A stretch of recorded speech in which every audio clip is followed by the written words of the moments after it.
Dando continuidade à matéria, essa aula é um pouquinho mais complicada do que a outra. Eu tive que cortar em duas partes, inclusive, para não ficar extremamente maçante. A gente viu ética e plágio na última aula, e agora a gente vai falar sobre citações e referências. Isso é muito importante, porque é continuação, né, mesmo, e porque sem isso eu não elaboro um trabalho científico. Então, eu preciso ter muito claro isso. A gente falou de plágio, e plágio é quando eu uso um autor sem fazer a devida citação, dar o devido crédito. Como que eu vou citar? A gente vai aprender agora. Então, a citação e a referenciação, elas estão intimamente ligadas ao processo de não plágio. Quando eu sei citar, quando eu sei referenciar, eu não pratico plágio. Às vezes acontece e a gente precisa, né, bater o olho e refazer, mas é muito importante a gente entender como que acontece o processo de citação, como é feito. Basicamente, eu tenho o seguinte, eu posso fazer um trabalho, né, eu faço trabalho, e eu vejo textos muito interessantes que eu uso para fundamentar e embasar o meu trabalho. Como então eu vou colocar eles dentro do meu texto sem que seja acusado uma reprodução indevida ou um plágio? Eu tenho dois tipos de citação para poder colocar esses textos no meu trabalho. São as citações diretas e as citações indiretas. As citações diretas é quando eu copio literalmente o texto do autor em que eu tô lendo. Eu vejo algo muito interessante e eu gosto muito, eu falo, isso aqui eu não posso mudar. Eu não consigo nem reescrever. Isso é tão importante do jeito que está escrito que precisa ser transcrito integralmente. E aí é uma cópia literal, chamada ipsis literis. Ela é uma cópia literal e idêntica a que o autor disse, aquilo que ele colocou no texto dele. Então, é uma citação direta porque ela é uma cópia. Ah, não pode copiar, cópia é plágio. Sim, eu posso copiar desde que eu cite o autor e a fonte. Então, o problema não é colocar no seu trabalho algo que não é seu. O problema é colocar algo no seu trabalho que não é seu e não dar o devido crédito. Esse é o problema. Então, a citação direta é uma cópia literal, ipsis literis, do texto original. Então, você transcreve aquele fragmento sem fazer nenhuma interpretação daquele texto, tá? A citação direta, ela pode ser de dois tipos. Ela pode ser curta e ela pode ser longa. A citação curta é uma citação que não passa de 3 linhas. Então, quando o seu texto for literalmente, quando você pegar aquele texto literalmente do autor e colocar no seu, se tiver até 3 linhas, é uma citação curta. Essa citação curta, você vai ter que colocar entre aspas. Por quê? Quando você coloca entre aspas uma citação, eu que estou lendo, entendo que essa citação é direta. Então, é o indicativo de que aquele texto não é seu, e você transcreveu integralmente da forma que foi escrita pelo autor. Então, as aspas vão indicar que essa citação é literal do autor. É literal do autor que você tirou, tá? Então, quando você coloca sem aspas, você me dá a entender que ela é uma reinterpretação do conceito. Quando você coloca entre aspas, você me dá a entender que aquele é o conceito exatamente que o autor colocou. Então, essa citação é direta, ela pode ser curta ou longa, e a curta, então, até 3 linhas. Entre aspas, tudo bem? Até 3 linhas entre aspas. Então, você vai colocar conforme, eu vou usar sempre o meu exemplo, tá? Para facilitar. Conforme Quinquiolo, e aí Quinquiolo, você vai colocar normal dentro do texto, né? Quinquiolo, com letra maiúscula, só o quê? Abre parênteses, 2020, fecha parênteses. A educação é um processo natural. Ponto. A educação é um processo natural, tem que vir entre aspas. Então, conforme Quinquiolo, abre parênteses, coloca a data, fecha parênteses, abre aspas. A educação é um processo natural, fecha aspas. Tudo bem? Ou você pode colocar também a página aí, depende como a publicação vai pedir. Outro tipo de citação é a citação longa. Essa citação, eu acredito que a maioria de vocês conhece, porque é uma citação fácil de ver. É aquela citação que está dentro do texto, num tamanho menor do texto, do que o texto, destacadinha. Por quê? Porque além de estar menor, com letra menor, o espaçamento entre as linhas é menor e ela está num recuo, ela está direcionadinha ali do lado direito. Então, a citação longa, ela tem uma carinha característica. Essa citação, ela acontece quando o seu texto, né, que você está tirando do autor, tem mais de 3 linhas. Então, é uma citação com 4, 5, 6 linhas. Essa citação a gente faz, as citações diretas a gente faz, mas a gente tem que usar elas quando é estritamente necessário. Porque o ideal é que você leia, interprete e coloque lá dentro do seu texto. Porque senão você fica só fazendo copia e cola do texto do seu autor. Então, a gente usa, lógico, tem conceitos que são imprescindíveis de serem transcritos. Você precisa colocar da forma que o autor colocou, você não pode mudar. que senão isso altera completamente a compreensão. Mas não é legal a gente colocar pra caramba dentro do texto, né? E a citação longa também, ela é um exemplo disso, porque senão eu fico colocando vários trechos do meu autor, trechos longos, para construir o meu trabalho e eu tenho pouco trabalho de fato. Eu só vou fazendo aquele copia e cola lá, mesmo com referência.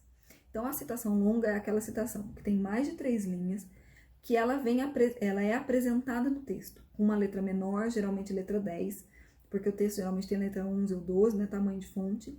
Então o tamanho de fonte, ele geralmente é 10. O recuo é 4 centímetros da margem esquerda, então seu trabalho está aqui, você vai recuar essa citação inteira, um bloquinho de texto, 4 centímetros. E o espaçamento entre as linhas costuma ser simples. Essa é a característica, tá?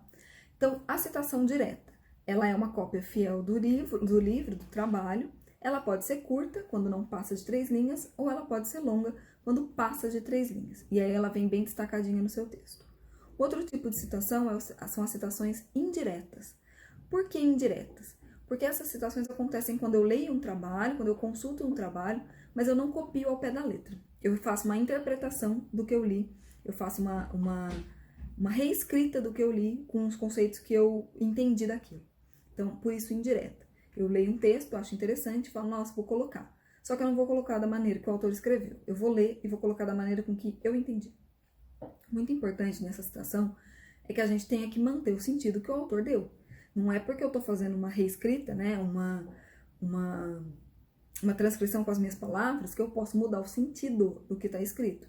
Então, a citação indireta, ela é extremamente importante, ela é muito construtiva para um texto, né, porque você está colocando um conceito de um autor que você leu com a sua interpretação, porém, a sua interpretação jamais pode mudar o sentido do que você leu.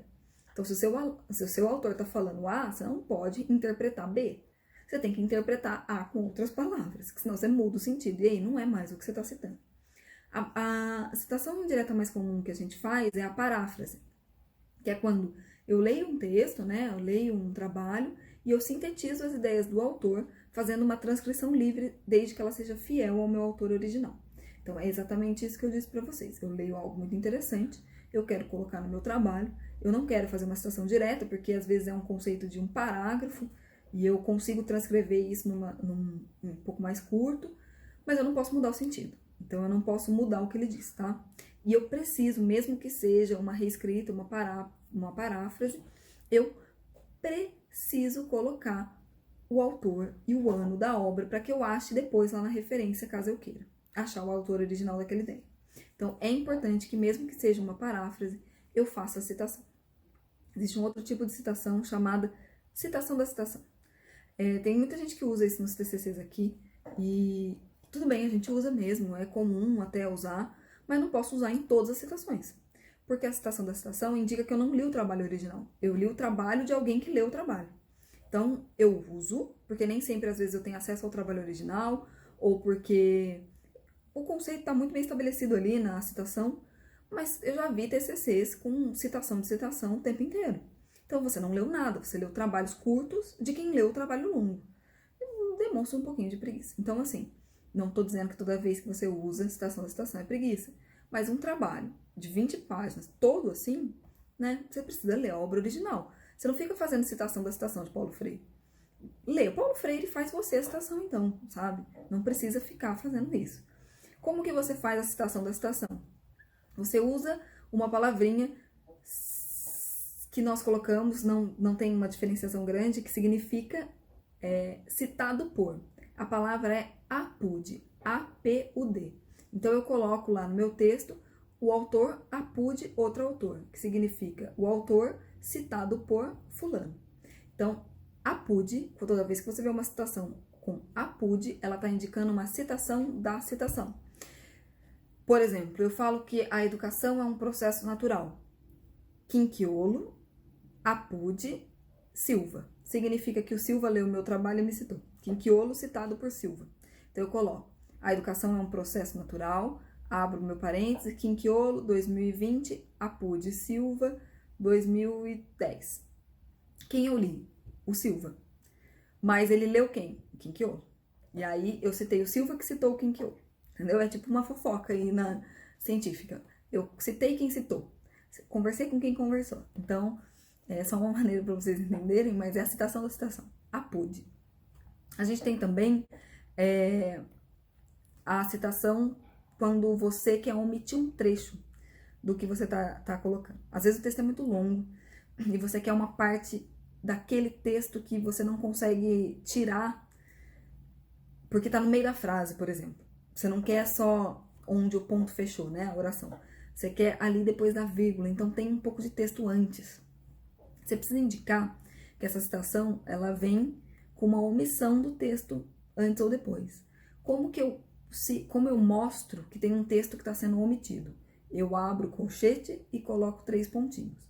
Então, por exemplo, eu quero falar que a educação é um processo natural. Só que isso tem uma frase antes, eu estou dizendo que o aluno faz o processo de construção e aí, portanto, a educação é uma construção natural. Eu só quero colocar que a educação é uma construção natural. O que eu coloco? Colchete, 3 pontinhos, a educação é um processo natural, ponto. O que eu estou indicando? Que antes dessa frase tem uma outra sentença também, que eu não coloquei, porque ela não é interessante para mim nesse momento. E também não altera o sentido do texto, tá? Então, quando eu omito uma parte do texto que não é essencial para o meu trabalho e não altera o sentido do texto que eu estou citando, eu coloco lá entre colchetes e 3 pontinhos.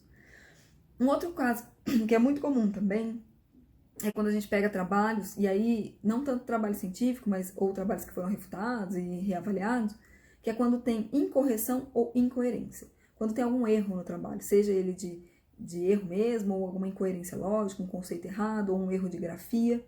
Então, mas eu vou citar ele da forma com que ele foi colocado. Não cabe a mim fazer a correção quando eu estou fazendo uma citação direta. Se eu estou fazendo direta, eu tenho que colocar inclusive o erro do autor. E se ele errou a lógica ali na hora de contextualizar, eu preciso colocar isso para mostrar que o erro contextual não é meu, é do autor. Então, como eu vou colocar isso? Eu preciso indicar. E aí eu coloco a expressãozinha SIC, S-I-C, que indica a si mesmo, dessa forma. Então, eu mostro, eu coloco o texto e coloco o SIC, por quê? Eu demonstro que eu sei que aquilo lá tá errado, mas não fui eu que errei. Quem errou foi o autor original. É muito comum vocês verem isso hoje em jornais, porque eles transcrevem as falas das pessoas de maneira literal. Então, se a pessoa faz um erro de concordância verbal, por exemplo, eles colocam da maneira com que ela falou e entre colchetes SIC, indicando que o jornal, o veículo, sabe que ele tem um erro de concordância, ou um erro de ortografia, ou um erro de fala, mas que a pessoa disse assim, para indicar justamente que o interlocutor falou errado, colocou de maneira equivocada, e que tudo bem, a gente sabe disso, mas estou passando para você da forma com que foi falado. Você faz isso no seu trabalho também. Achei um trabalho muito legal, mas tem um errinho de ortografia ali. Sei que tá errado. O que eu vou colocar? Escreva a frase e coloco lá entre colchetes SIC no final, para indicar, ou SIC antes, para indicar que o autor ali que cometeu o erro e não você só transcreveu. Outro tipo de citação que é muito importante são as citações de internet. É muito comum também nos trabalhos de TCC. Citação de internet, você pode citar. Livro e artigo é mais fácil, porque geralmente eles indicam, né, na Cielo lá, tem como citar, inclusive, mas você precisa dar o crédito não, você precisa colocar lá em evidência o site que você tirou e o dia que você acessou. Porque pode acontecer do site estar fora do ar. Então você precisa mostrar para mim que você acessou esse site e em que data esse acesso foi feito. Só que é muito comum também tirar a referência de sites não científicos. E isso é muito comum nos TCCs aqui. E aí as pessoas não sabem citar, e o que elas colocam? Elas colocam simplesmente o site lá nas referências e o site nas citações. Não é assim que cita, nem que referencia. Todo site tem um autor. Então você vai ter que procurar quem foi o autor daquela matéria, daquela reportagem que você está usando, e aí você vai referenciar a partir dele. Fulano de tal, a data que ele publicou aquela matéria, e aí você coloca. E lá na referência você vai especificar que é de um site. Como? Você vai colocar fulano, vírgula, o nome ou a inicial, o título da matéria, a revista em que ele saiu, por exemplo, foi na Nova Escola, São Paulo, o número da revista é 10, e ela foi publicada em 10 de outubro de 2020, né? Aconteceu. 10 de outubro de 2020, e aí você coloca lá, disponível em, 2 pontos, o site, o endereço do site que você tirou, e depois você põe acesso em ou acessado em a data que você acessou. Isso é imprescindível. porque quem está lendo nem sempre consegue acessar o mesmo site. E aí ele quer saber quando que você acessou para eu saber se está disponível ou não. Então é importante. Como que eu indico a fonte da citação? O sistema mais comum que a gente usa é o sistema autor-data. Então eu coloco o autor e a data no meu texto para indicar de onde esse texto foi tirado. Sistema autor-data. E eu tenho duas formas de citar. Quando eu coloco o autor dentro do texto contínuo, né? Quando eu construo um texto e eu não coloco separado, eu coloco durante, né, a escrita, uma escrita corrida, e quando eu coloco ele separado. Quando eu coloco ele junto, o tipo de indicação assim. Conforme quinquiolo, e aí quinquiolo normal, só a primeira letra maiúscula, então, conforme quinquiolo, abro parênteses, 2020, fecho parênteses, a educação é um processo natural. Então, eu interpretei uma frase da quinquiolo, de um trabalho dela de 2020, que a educação é um processo natural, uma citação indireta. Tudo bem. Eu posso também fazer a indicação quando o sobrenome do autor não faz parte do corpo do trabalho, não está dentro da escrita fluida, eu coloco fora. E aí eu coloco, a educação é um processo natural, ponto, abro parênteses, quinquiolo em letra maiúscula, todo o sobrenome, vírgula 2020, fecho parênteses. O que eu estou indicando? Eu li quinquiolo, eu não coloquei num texto corrido, né, coloquei no final, e ela falou que a educação é um processo natural, uma citação indireta, não está entre aspas. Então, são duas formas de citar, duas formas de colocar diferentes, mas que indicam o mesmo tipo de citação. Quando eu tenho até 3 autores, eu tenho que colocar o sobrenome de todo mundo. E aqui um parêntese muito importante. As citações, elas são feitas pelos sobrenomes, não são pelos nomes. Então, e também você não coloca nome e sobrenome, só sobrenome. Pra gente importa sobrenome. Por quê? Porque quando eu quiser achar esse autor lá na referência, eu vou procurar pelo sobrenome dele, e aí eu procuro pelo nome, se for o caso. Mas eu quero o sobrenome dele, tá? Então, se eu tenho até 3 autores, eu vou colocar o sobrenome de todo mundo. Vamos supor que eu fiz um trabalho eu, a Thaís Arcas e a Natália Costa. Nós 3 fizemos. Como que eu vou citar? A autora principal fui eu que desenvolvi a maior parte do trabalho, a Thaís e a Natália me ajudaram só, então colaboraram com o trabalho, mas a autora principal sou eu. Então eu vou colocar, conforme quinquiolo, Arcas e Costa, abro parênteses, 2020, ou a educação é um processo natural, abro lá, quinquiolo, Arcas, Costa, vírgula, 2020, fecho parênteses. Citei os 3 autores. Agora, se eu tivesse feito um trabalho, eu, a Thaís, a Natália e o Gabriel, são 4 autores. Aí eu não vou citar o nome de todo mundo. Eu continuo sendo a autora principal desse trabalho, por exemplo, só que os 3 me ajudaram, eles colaboraram, mas quem escreveu, o trabalho todo é meu. Então, como é que eu vou citar? Quinquiolo et al. Et, espaço, al, ponto. Que eu estou indicando que tem mais autores ali. Quinquiolo e demais autores, né, que estão especificados lá na referência, né, nesse trabalho, fizeram essa colocação. Então, eu não preciso colocar Quinquiolo, Arcas, Costa, Pinelli. Não, eu coloco Quinquiolo et al. Abro parênteses a data, 2020, defendem que a educação é um processo natural. Tá? Esse é o tipo de citação com 3 autores ou mais. Independentemente se tem 3, 4, 5, 20, um autor, tudo que você coloca no seu texto, todas as citações precisam constar nas referências do seu trabalho. Então, se eu coloco uma citação no meio do texto, eu preciso colocar a referência dessa citação lá no final, na lista de referência. Essa lista de referência, geralmente, ela é em ordem alfabética, na maior parte das vezes. Existem uns outros sistemas de referenciação, mas o mais comum é que elas sejam em ordem alfabética do sobrenome. Então, eu fiz um trabalho, você pegou um trabalho meu, um trabalho da Thaís, um trabalho da Natália Costa. Como que vai vir? Arcas, o primeiro trabalho, a descrição, Costa e depois quinquiolo. Então, precisa vir por ordem alfabética do sobrenome. Você também pode citar lei. E aí você usa o nome do estado, por exemplo. Se for uma lei estadual, você põe São Paulo. Ou se for uma lei federal, você coloca Brasil. Não tem sobrenome, né? Não tem autor, você coloca lá Brasil, o número da lei e tal, tem um jeito específico de citar a lei. Como a gente constrói referência, é bastante chatinho, tem alguns processos, e a gente usa, geralmente, normas da BNT. E quando vai fazer a referenciação, a gente lê os manuais de referência da revista, ou a BNT, ou quando é uma tese, uma dissertação da faculdade, para poder elaborar as referências de acordo com as normas. Porque podem ter algumas variações. Mas, no geral, o que vocês precisam guardar é esse tipo de referenciação, que é o que cai na prova, inclusive. É a referenciação padrão. Eu coloco o sobrenome, o prenome, que pode vir por extenso ou abreviado, o título em destaque, negrito ou itálico, a edição, o local, a editora e o ano. No exemplo, Quinquiolo, N. ou Quinquiolo, Natália, e aí o Quinquiolo em letra maiúscula, todo o sobrenome, e o Natália em letra minúscula, só o N maiúsculo, e quando abreviado, N maiúsculo, ponto. O título do meu trabalho seria A Educação é um Processo Natural. A educação é um processo natural, destacado em negrito ou itálico, aí depende da revista e da publicação. Coloco a edição. Primeira edição, foi a primeira vez que eu fiz esse trabalho, então primeira edição. Em São Paulo, eu fiz em São Paulo, então primeira a editora, né? Então, primeira edição, São Paulo, editora, não sei qual foi, editora Croton. Então, recapitulando, Quinquiolo, em letra maiúscula, o prenome pode vir abreviado ou não, então pode vir N. ou Natália, e aí o título, A Educação é um Processo Natural, negrito ou itálico, eu coloco lá a edição, primeira edição, São Paulo, a editora é Croton, então eu coloco Croton, ano 2020, tá? É assim que eu vou fazer a citação, tá aparecendo aí para vocês no vídeo os dois modelos de citação que eu tenho dentro dessa perspectiva. Quando tem mais de um autor, você vai colocar Quinquiolo, N. Arcas, T. Costa, T. Você vai especificar. Se tiver mais de 3 autores, você vai colocar Quinquiolo et al. Mesmo, Quinquiolo, N. et al. E aí, nem sempre você vai especificar os autores. Tem publicação que pede até 4 autores para você especificar, tem publicação que não.